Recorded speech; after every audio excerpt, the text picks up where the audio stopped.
6 कक्षामा पढ्ने त्यो बहिनीको वार्ता।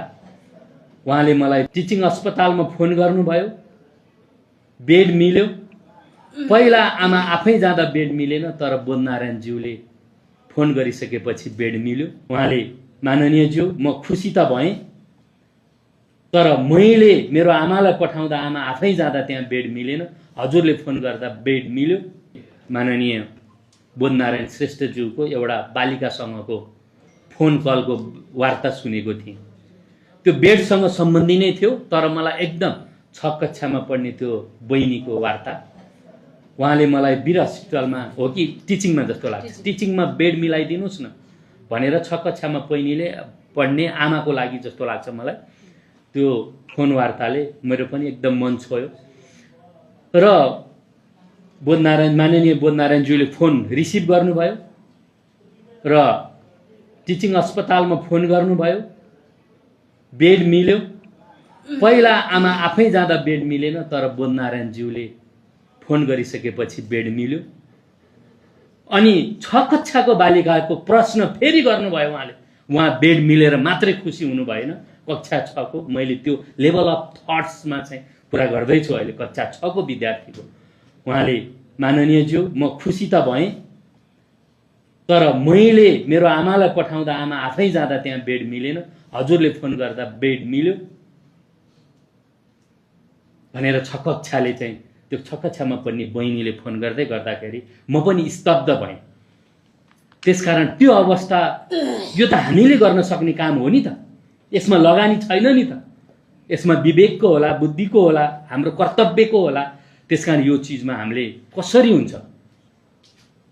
साँच्चीकै एउटा 6 कक्षामा पढ्ने बहिनीले त्यो गर्दै गर्दा त्यहाँ त हामी डक्टर भनेर अगाडिको हाम्रो नाम न्वारन भन्दा पछाडि हामीले पाएको उपाधि लेखेको हामी डक्टर उपाधि पाएका र पनि त्यहाँ हस्पिटल चलाइरहेको व्यक्तिहरूले पनि हामी चाहिँ त्यो 6 कक्षामा पढ्ने बहिनीको जतिले पनि विवेक नलगाइकन मेरो र तेरो भनेर हामी सेवा चाहिँ त्यसरी दिइरहेका छौँ। आजको मितिमा पनि हामी चाहिँ कसैको चाहिँ एउटा फोर्स सोर्सको भरमा चाहिँ हामी त्यहाँ सेवा दिइरहेका छौँ भने यो काम एकदम गलत भइरहेको छ। मलाई पनि फोन आउँछ, मैले फोनै गर्न सक्दिनँ। हामी त्यो सरकारको कल्पना गरेर म चाहिँ व्यक्तिगत रूपमा संसदमा मैले फेरि फोन गरिदिएर बेड मिलाउनको लागि र मेरो आफ्नै क्षेत्रको बिरामीहरूलाई पनि बेड मिलाउनको लागि चाहिँ म चाहिँ संसद बन्न आएको होइन भन्नेमा चाहिँ म निर्धक्क छु। त्यस कारणले हामीले यसलाई चाहिँ कसरी हुन्छ, हजुरहरूले कसरी हुन्छ, मैले सचिवज्यू हुनुहुन्छ, हजुर आफ्नै डक्टर हुनुहुन्छ, सबैजना हुनुहुन्छ, यहाँ सबैजनाले यसलाई चाहिँ अलि निर्ममै भएर, यो निर्ममै हुने विषय हो। हामी कसैले पनि फोन गर्दाखेरि, चाहे प्रधानमन्त्रीज्यूले फोन गर्दाखेरि पनि बेड मिल्ने अवस्था चाहिँ नहोस्। आम नागरिक जाँदाखेरि छैन भने छैन, छ भने छ, नभए अहिले डाक्टर तोसीमाले भन्नुभएको जस्तो भैमै गुन्द्री ओछ्याएर भए पनि बरु सेवा दियोस् उहाँको अवस्थालाई हेरेर। तर अर्को अस्पताल जानु भनेर आम नागरिकलाई कतिलाई थाहा हुँदैन। ती अवस्थाहरूमा पनि बरु हामीले के गर्छ, अब त्यो मोबाइल के अरे हामीले चाहिँ त्यो मोबिलाइज गर्नलाई के भन्छ, अब हामी एकजना चाहिँ बरु टुरमै त्यो छेउमै राखेर भए पनि हामीले त्यो सबै व्यवस्था नगरुन्जे, त्यसरी भए पनि कुनै न कुनै तरिकाले त्यहाँ आइपुगेको चाहिँ व्यक्तिहरूलाई, आम नागरिकहरूलाई दुःख नदिने गरी सेवा दिउँ भनेर चाहिँ म हजुरहरूलाई भन्न चाहन्छु। र यी सबै चिजहरू चाहे पोषणका हुन्, चाहे हामीले कुरा गरेको उपचारात्मक विधिका हुन्, चाहे रिह्याबका कुराहरू हुन्, यी सबै हाम्रो आदतसँग पनि भर पर्छ। आम नागरिकसँग स्वास्थ्य शिक्षालाई पनि, उपचारात्मक विधिलाई मात्रै भन्दा प्रिभेन्सनको लागि स्वास्थ्य शिक्षालाई पनि हामीले जोड दिनुपर्छ। र यो 10% निःशुल्कको कुराहरू अलरेडी आइसकेको छ। यसलाई हामीले एकदम धेरै कसैको सोच फोच धेरै चिजहरू लिएर आउने नगरिकन, बिरामीहरू आइसकेको तपाईँहरूले चाहिँ 7 दिन 10 दिन भित्रमा पनि, अथवा चाहिँ कतिलाई थाहा हुँदैन, 5 दिन भित्रमा त्यहाँ एउटा हेल्प डेस्क राखेर भए पनि सहयोग गरिदिने वातावरण बनोस्।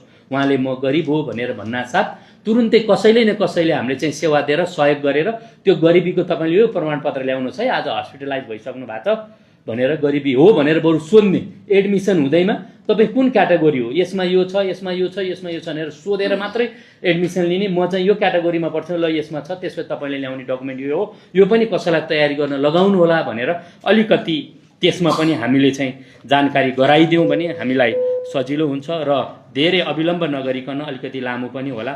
मैले अब अन्तिममा त्रिशुली अस्पतालको कुरा थोरै मात्रै जानकारी गराउन चाहे। 10-12 जना विज्ञ विशेषज्ञहरू, मेसिनहरू, त्यहाँका इक्विपमेन्टहरू पर्खेर बसिरहेका छन्, तर हामीसँग सबै अहिले विज्ञ विशेषज्ञहरू हुनुहुन्न। त्यसलाई कसरी सक्नुहुन्छ? यदि छ, हामीलाई सहज छ भने फेरि यहाँ बसेर माग्न मलाई नि सजिलो छ। यसको सोलुसनकर्ता म पनि हुँ।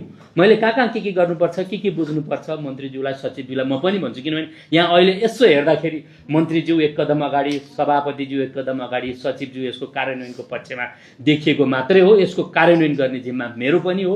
त्यसकारण म तपाईँहरूसँगै बसेर कहाँ के गर्नुपर्छ म एकदम तयारी छु। यहाँ प्रश्न मात्रै उठाउन आएको होइन, समाधानतर्फ पनि म तपाईँहरूसँगै बसेर काम गर्छु। त्यहाँका समस्याहरू व्यक्तिगत रूपमा पनि म लिएर आउँछु।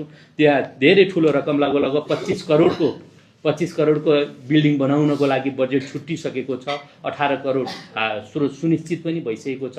त्यसलाई अलिकति जग्गा थप गरेर अगाडि बढाउनु पर्नेछ। नर्सिङ क्याम्पसमा लैजानु पर्नेछ।